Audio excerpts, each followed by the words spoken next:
Mona, thanks so much for doing this. I really appreciate your time. Tell me about your business. Tell me where you guys are primarily headquartered at. Tell me about the history of the business, that sort of thing. Website Absolutely.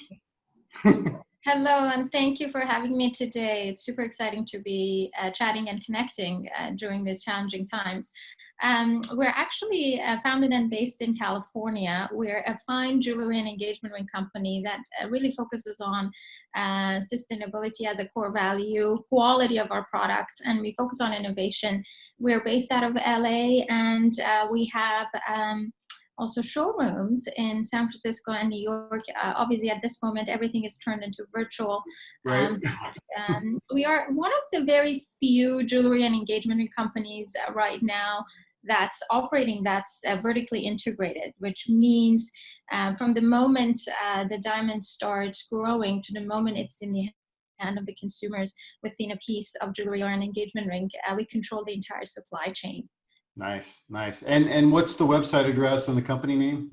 Absolutely. It's VRAI, and that's VRAI.com, VRAI.com. And it's sort of the French word for true. We believe that what we're creating is a timeless jewelry with a modern twist for life's true moments. And this sort of concept really resonates with us and a lot of our partnerships, because from everything from our from our packaging to our products to our gold, and to being transparent with our customers about the origin of the diamonds, the origin of our products, and where the gold comes from. We're very sort of true to our values in every aspect and every work that we do. Yeah, that's awesome. Thank you. So let's talk a little bit about the sustainability part, because I think that's really important today. I think consumers today, particularly in the 20, even the younger than that, but in the core age of like 20 to 35, I think sustainability is just kind of built into what they expect companies to do. It's not like something, I'm older, so I'm like, when I think about sustainability, I'm asking the question if the company does it or not, and then I make decisions around whether they do it or not. But I think consumers that are in the younger age, especially the core marriage age, I think that they just assume that companies do that. And what happens is that doesn't actually happen all the time. So let's talk about what you guys do from a sustainability perspective and why that's important to your value. I'm so excited that you've seen that and you say that. It's great to hear that sort of the millennials and just the future of what consumers expect is having that expectation of every product needs to have that sustainability aspect to it. For us, it's a must. It's something that's really, really ingrained within everything that we do. It's starting from our diamonds. We have our foundry in California and Washington. We grow diamonds using a technology that's created using plasma reactors, and we use renewable energy.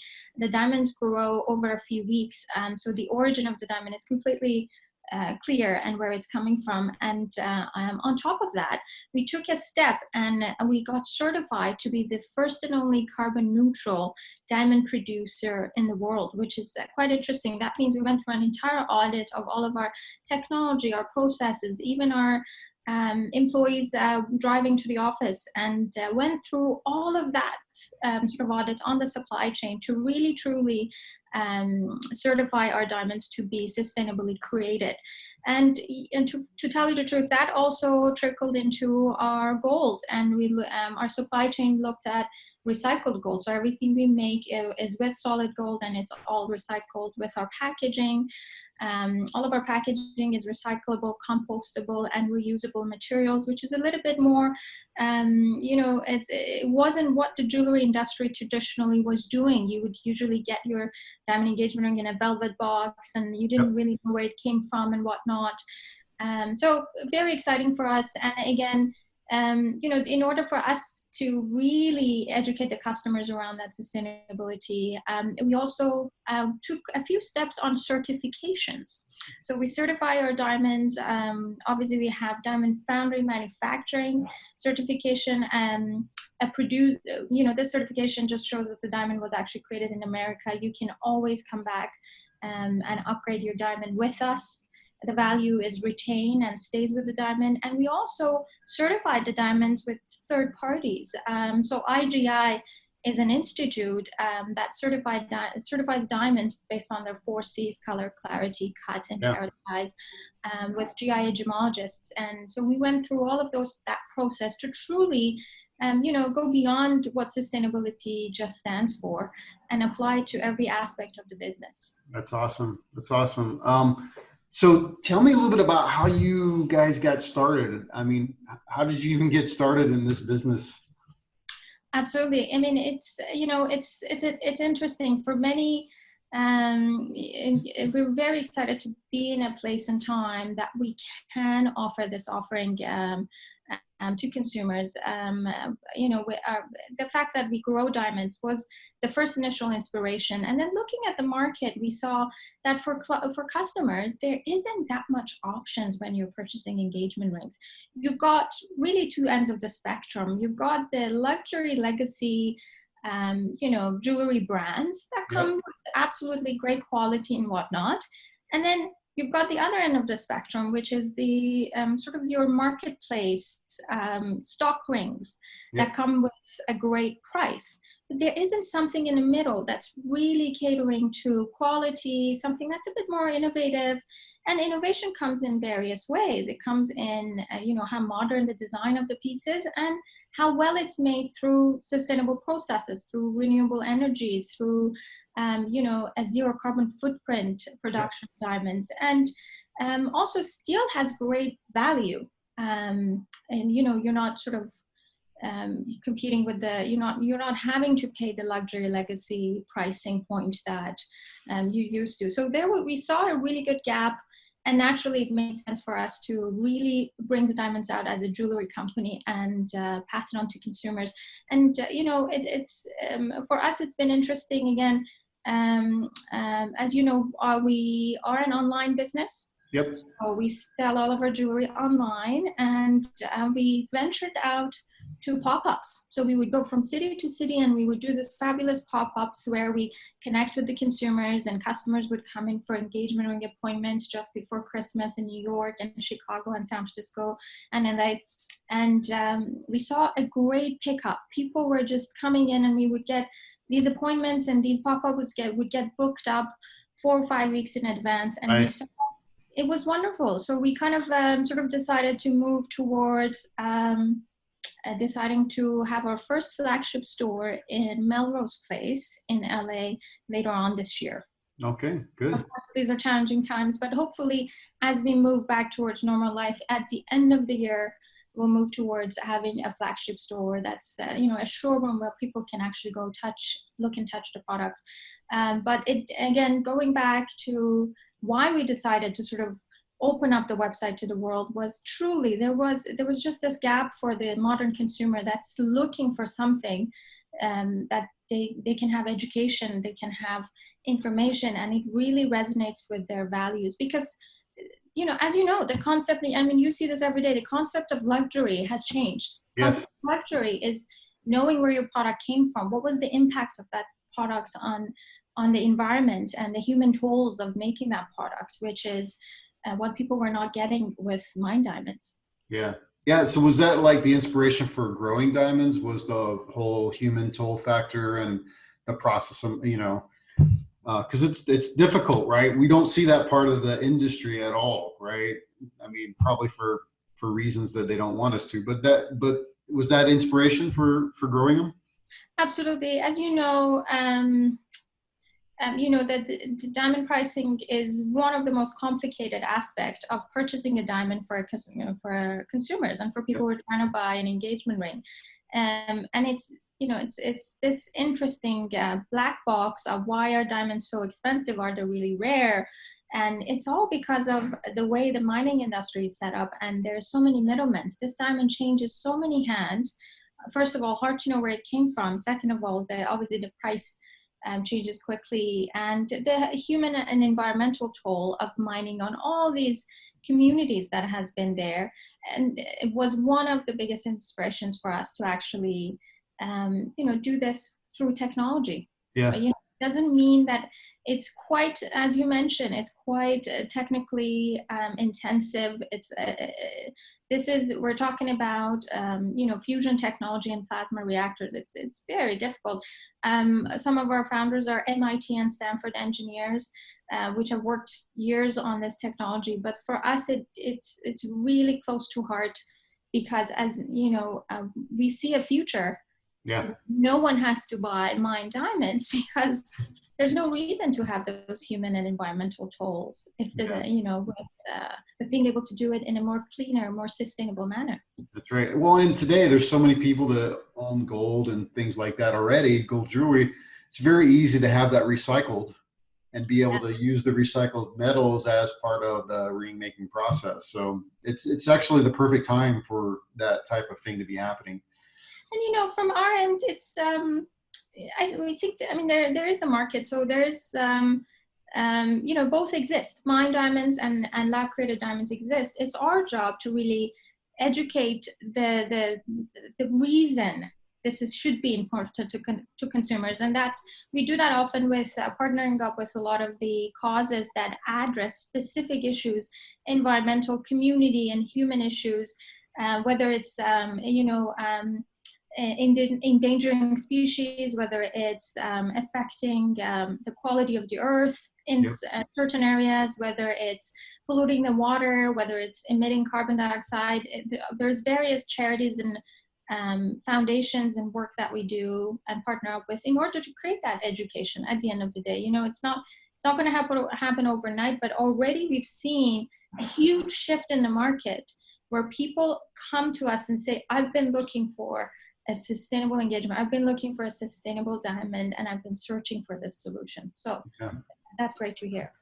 So what would you say is like technically there's probably no difference in a real diamond and a grown diamond, but what are things that, are probably misconceptions that people get in the market about the differences, and explain that so consumers can understand? Absolutely.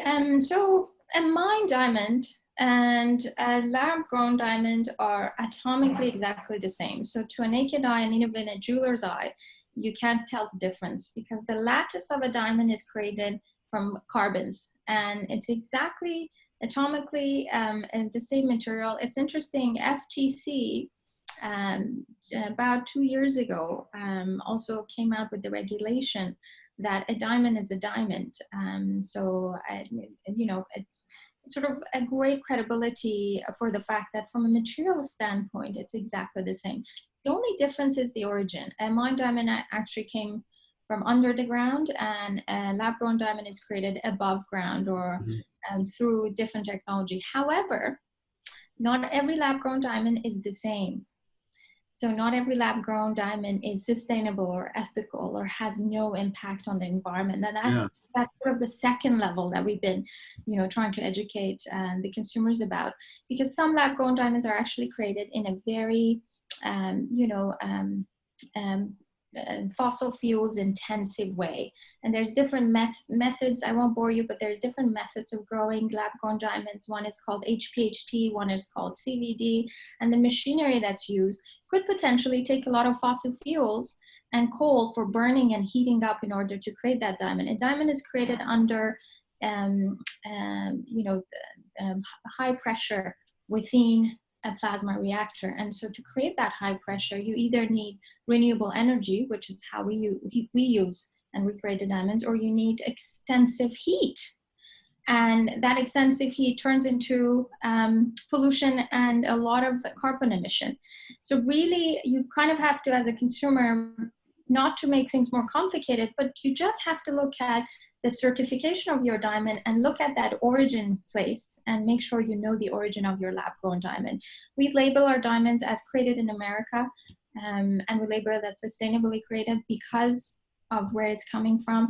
But you could find lab-grown diamonds from other parts of the world that don't have a similar, sustainability factors, and they could actually have caused quite a bit of pollution in the air as well. Yeah, I think that happens with most technologies, right? As you as the technology becomes a little easier to understand, and then it becomes a little more mainstream, then, you know, people will abuse it and do different things that kind of do exactly what you said. Yeah.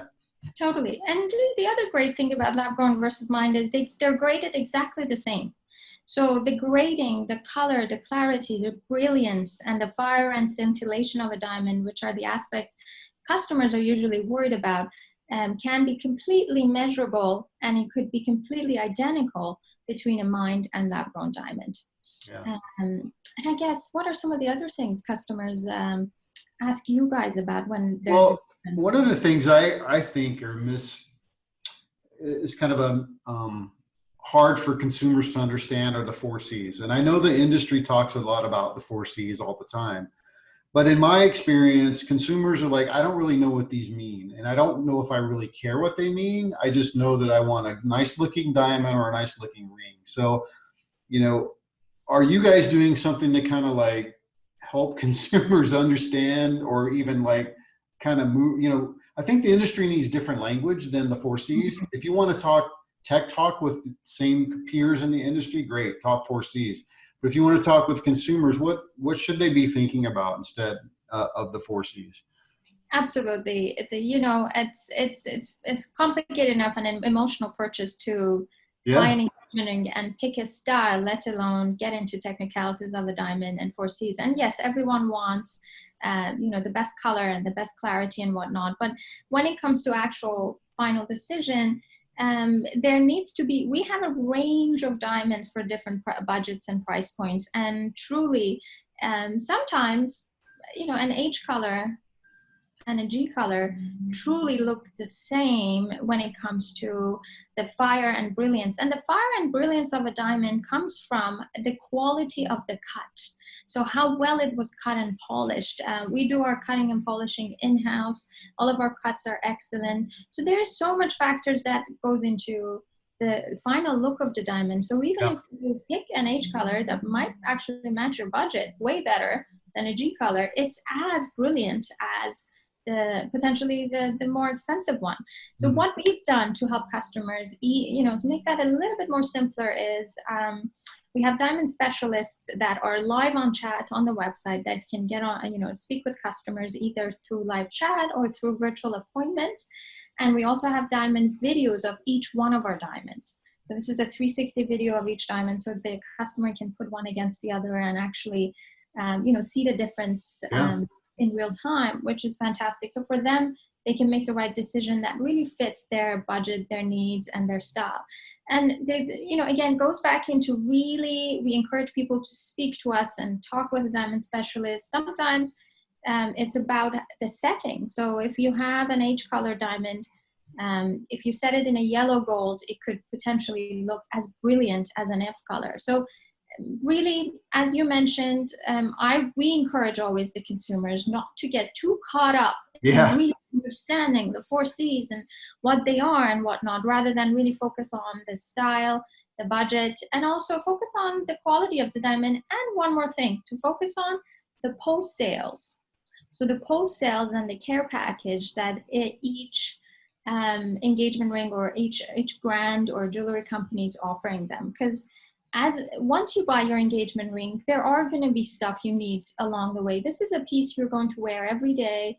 You know, it needs to be a wearable, comfortable piece. If there's repairs needed, if it needs to be plated again, if it needs to be resized, or if in case in the future you plan to upgrade it, you want to make sure you wear the right brand and right company that has all of those services and care packages for you. Yeah. So we offer an upgrade service. You can always come back to us.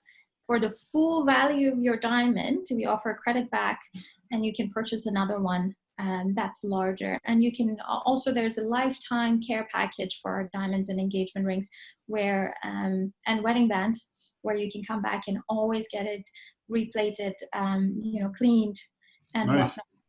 Yeah, I was going to ask you, is there any special care things that someone needs to be thinking about versus, you know, with a handmade diamond or man-made diamond versus a mined diamond? Sounds like no.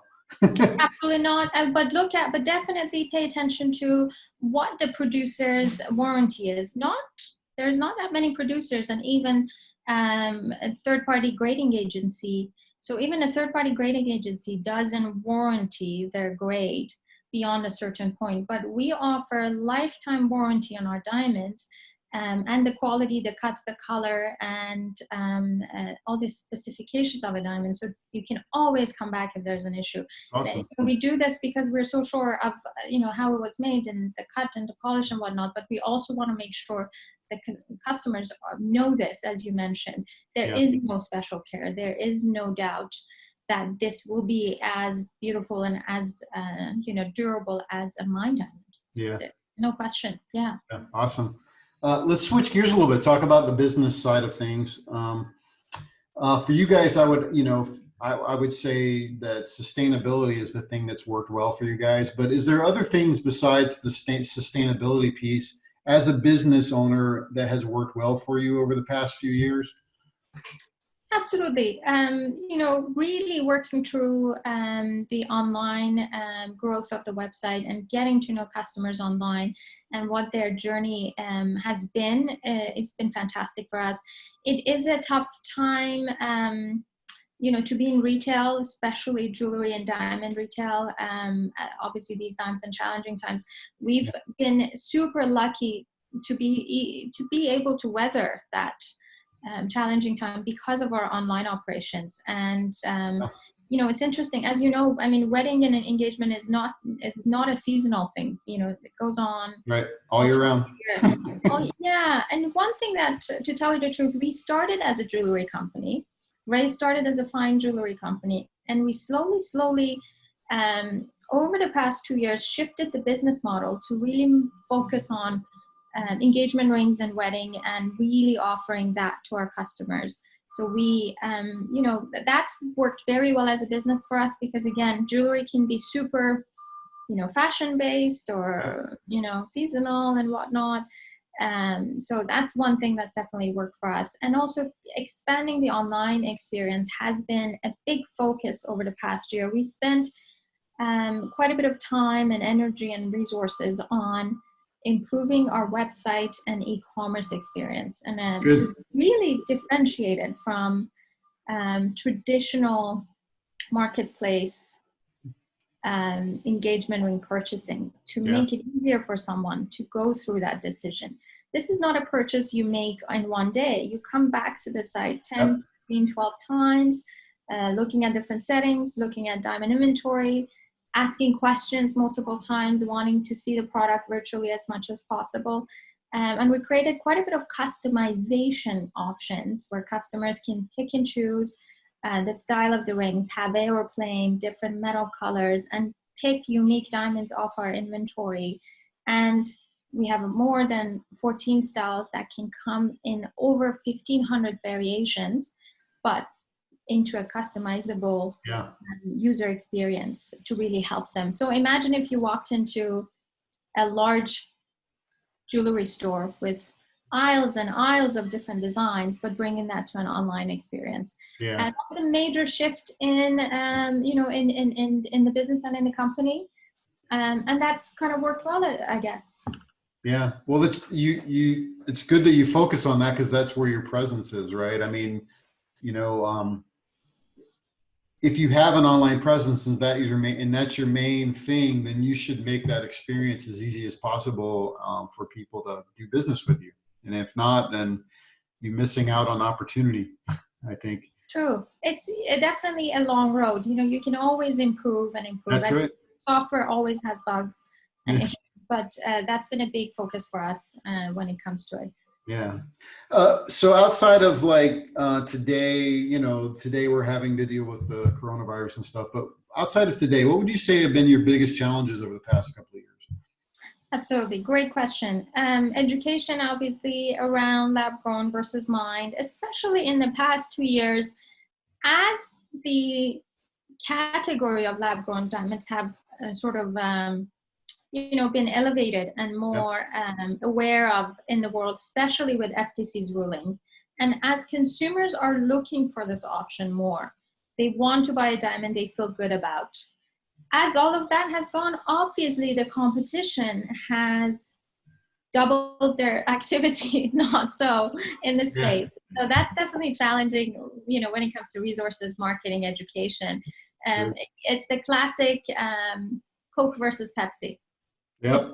so that's the biggest challenge we've seen over the past year, but it's an interesting and it's a very rewarding challenge, because at the end of the day, the consumers we talk to, the couples that get engaged and married, they come back to us, they send their photos to us, and they say, we feel so good about this, we're so excited that we chose a sustainable diamond, we didn't even know if this existed, and they end up buying the largest diamond in their budget because the value is good and they feel good about it. It's so rewarding to go through that challenge. But yes, definitely, creating that conversation in the space against Yeah. some of the other side of the industry has been the challenging. Yeah. Yeah.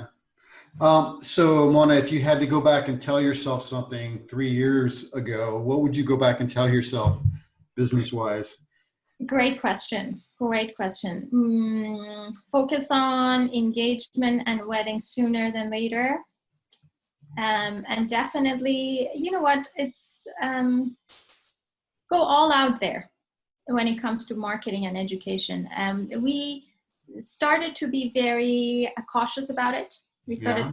cautiously talking about, our foundry, our technology, our sustainable roots, and how we create diamonds ourselves. And we started to be cautious against differentiating our diamonds from mine diamonds, and differentiating our business from some of the legacy traditional jewelers and brands that are out there, Yeah. because we thought we don't want to take them head on. And we said we'll carve a market share with some of the more modern and more millennial consumers of the world. Right. Yeah. But 3 years ago, if I go back, I would start the conversation much faster and go all out, because we've seen it's not about the generation or age range or the consumer. It's everyone in the world that this conversation is resonating to. And going back to your point at the beginning of this chat, it is a must these days to really look after our environment, look after our human society, our community, and look after the technologies and even the products that get put out there. So really starting this conversation sooner would have been one thing I would have done, and just take it head on, as bullish as we are right now. Yeah. Yeah. It's great. That's great. Well, thank you for helping us with having this conversation a bit more loudly. Yes. Yes. So do you, the last question I have for you is usually it's a story that you might have that's very inspirational for you. So do you have like a customer story that's extremely inspirational, or a inspirational business story that you'd like to share? For sure. Absolutely. You know what, we, with our engagement ring and wedding, customers, a lot of times we hear back, especially during the past 2-3 months. It's been interesting because they have, it's a very hard time. If someone had a proposal plan, they now have to find an interesting way of doing it and whatnot. So we hear great things. They send back their photos and whatnot. One thing I want to share with you, it's not necessarily wedding or engagement ring customer base. We've seen quite a bit of uptake and support just organically from a lot of the influencers who are getting married, who bought engagement rings from us, and who've already been married, but they're upgrading and they're buying another wedding band. So over the past 4 months, we saw a lot of celebrities such as Reese Witherspoon, Rachel McAdams, Julia Roberts, Claire Danes. They're asking for our pieces and wearing it on daily basis or in various places. One of the funnest things that happened in the past 2 weeks, Claire Danes was on Stephen Colbert Late Show wearing our jewelry and doing this live Zoom, I saw that actual interview. Did you see? Did you watch all of our stuff? She was awesome. That's awesome. Yeah, I'm a big Homeland fan, so I'm a little disappointed that the season's over. But yeah, I saw the interview. Yeah. Oh, that's great. And one thing is we haven't done paid placements, which is very usual within the whole, influencer marketing aspect.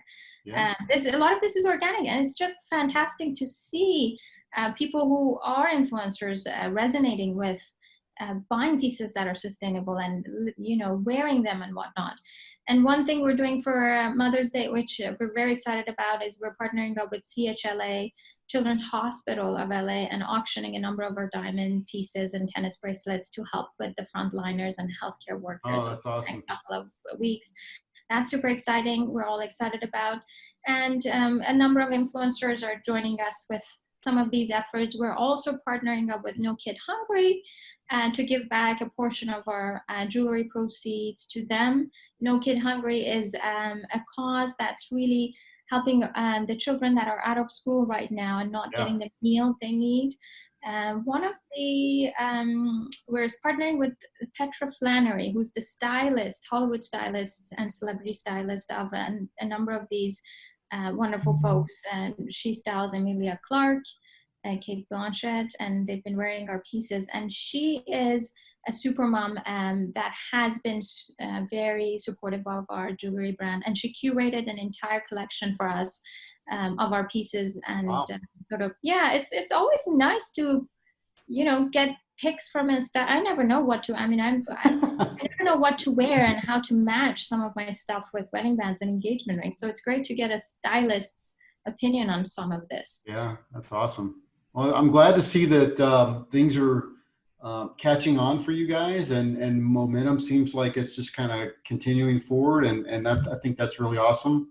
I'm really I'm excited about what you guys are doing, and thanks so much, Mona, for doing this. I really appreciate Thank your you time. so much. It's so wonderful to connect during these times, and we appreciate you doing this. Despite the challenges, it's so great. And let us know if anything else we can do, and share information with you. Absolutely. Thank you. Thanks, Mona. Great weekend. You too. Bye-bye. Hey, thanks for checking out this episode. I hope that you found it helpful. Please share it with other people. Also, if you're getting married or you work in the wedding industry, I would love to interview and share your information with other people. Send me a text, 520-399-8580, or shoot me an email at letschat@wedding.report.